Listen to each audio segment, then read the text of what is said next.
So I woke up this morning and realized that my internet service provider thought it'd be really funny to disconnect my internet for no reason whatsoever. So I decided to boot up Google Chrome, get disappointed, and start another Q&A video. First question from 6Frame asking, what is your most anticipated game and why is it Xenoblade Definitive Edition? It is Xenoblade Chronicles Definitive Edition because of Fiora. Follow-up question, would you let Fiora kick you in the stomach? Yes, and I would thank her afterwards. And Garfield Everyday Till Alpharad plays Garfield Kart says, will you play Garfield Kart today? And I gotta give him credit. This guy has been doing this for nearly a year and a half. So, before I answer another question, I would just like to talk about how hilarious this concept is, because last time my internet went out and I made a video just playing the Google Chrome game, that became the first video I've ever had, and still have ever had, to hit #1 on trending. Not gaming, but like #1 on trending, like above Ellen. And I don't really know how, but if Fighters Pass 2 had to have 2 more first-party reps alongside ARMS, who would you want them to be and why?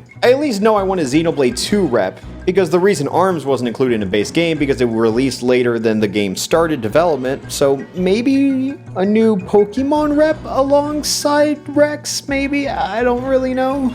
And then 6Frame strikes back saying, what is your favorite song on your album that you've made thus far? It's really funny because we are releasing 4 songs on the EP and none of them are really my favorite, but my 4 favorite songs are Scorpion Queen, All the Rain, Your Name, and Christina. These songs will be released eventually, and if you didn't know, I make music now, haha wow. So if you want to listen to my band Ace of Hearts on Spotify, Amazon, Google Play, sure, whatever. And I'll give you a little sneak peek of one of the songs.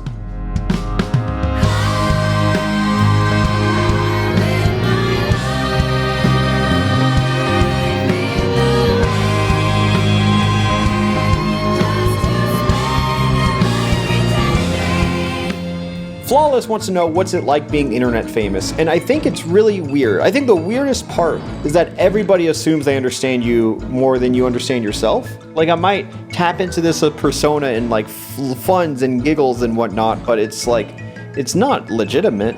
When I'm saying playing Mario Party against when I call them a fucking idiot, I don't mean that, but a lot of people see that and they think it's like, oh, look at this demonic person. I don't know, man. I just think it's really strange when people try and paint this image of you that's not you, and it's just because you play video games this way. I don't know. It's just weird, man. Like, I guess I get it if I was like a real life person and I saw someone on the street and said these things, like, yeah, I'd be considered an asshole, but like, it's just haha funny for entertainment.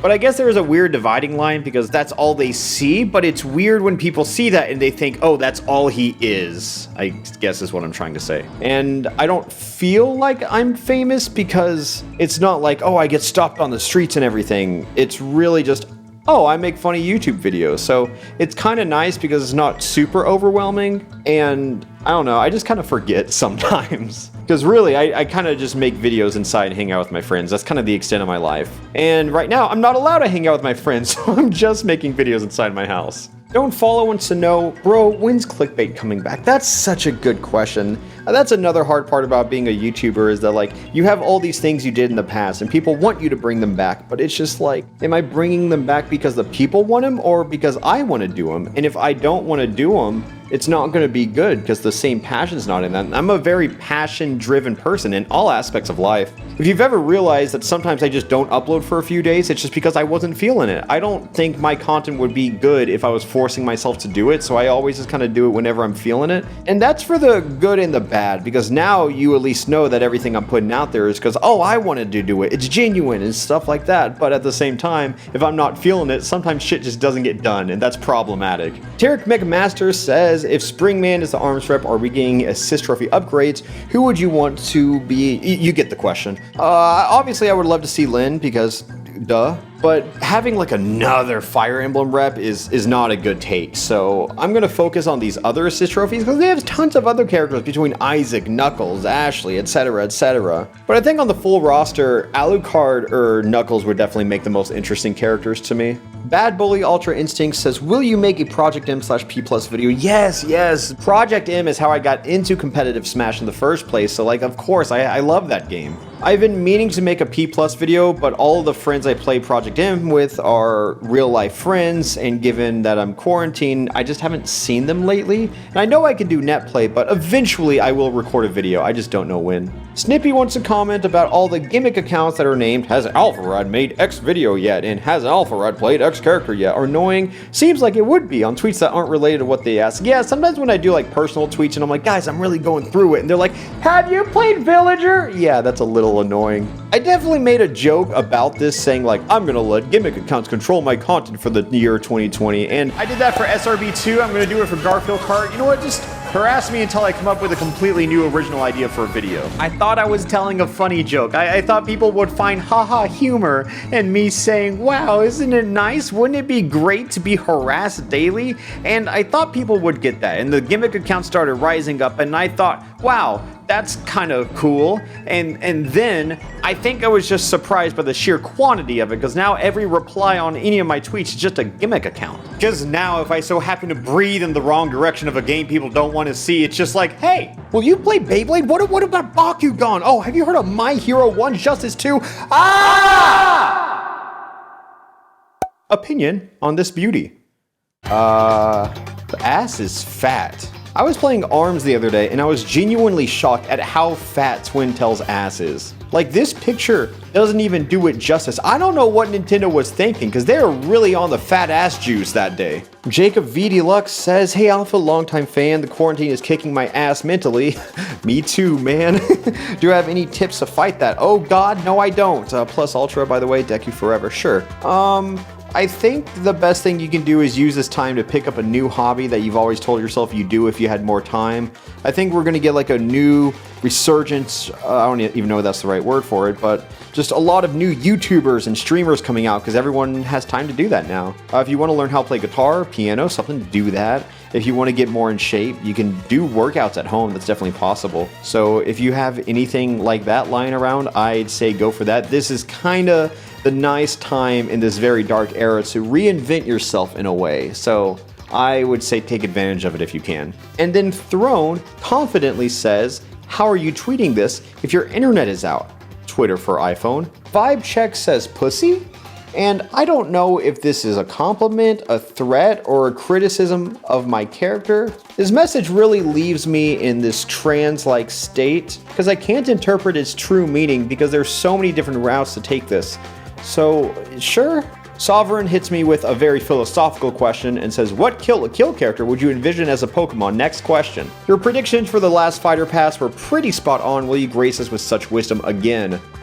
People say this a lot, but I really don't think my predictions were that spot on. I just kind of guessed everything and some of it was correct. But I have not made a video over the second Fighters Pass yet, so if people want that, I feel like I could just crank that out one day. It's fun to speculate, and if there's demand for it, I think I'd like talking about it. And to kind of touch on what I was saying earlier, what is the best way to start making YouTube videos, and do you have any tips for new YouTubers? The best way to start making videos is not necessarily to come up with the most original idea. I know, that's kind of against the logic everyone tells you. But if you can take what someone's doing and put your own spin on it and do it better, that's all you gotta do. When I started making videos, I was doing montage parodies, but I felt like I was doing them better than what other people at the time were. And eventually, people started doing them better than I was doing them. It's just kind of like the circle of life with this kind of stuff. And needless to say, I move on to different content, then they move on to different content, the people before me moved on to different content. It's just, everyone changes constantly. So if you infiltrate this niche, you might just find a place for it. And of course, to grow constantly, you can start throwing out new ideas, but really to get the ball rolling, it's not a bad idea to imitate the content you like the most, but make it personal to you.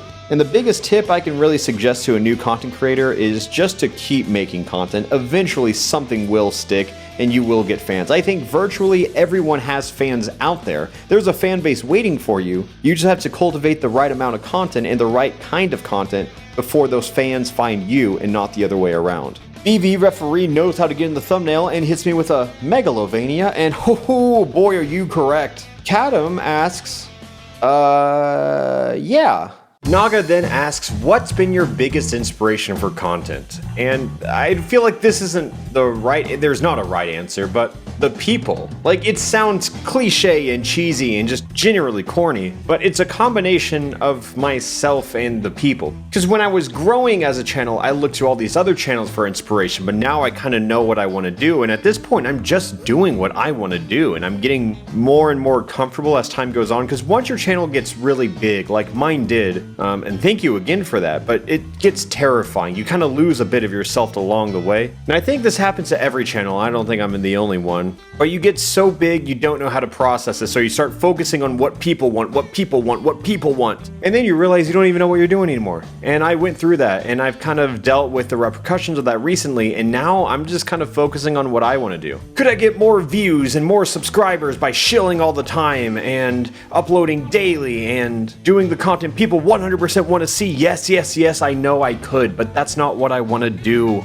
And let me stress that there's nothing wrong with that. Absolutely zero things wrong with that. It's just not for me. I mean, I am realizing through and through that I'm a little bit stubborn, so I might chill at like the end of videos, but I don't really want to do that for sure at the beginning before you even know what the video is. I want this to be a channel that has soul in it. I never want to lose that. No matter how big I get, I still want to retain that heart, that passion. And as I stated earlier, I'm just so lucky that I'm a passionately driven person where I don't even think I could do this. Like, this isn't even exaggerating, but if I was making $1 million a month and doing something I didn't love, I don't think I could do it. You might call me genuinely stupid for that one, but I just can't. But if it's like a 2-hour thing or like a short thing, yeah, I could probably knock it out. But if it's like something I have to do daily and just ruin my life for, I don't think I could do that. So I mean it. I love the people and I'm thankful that they allow me to make the content I want to.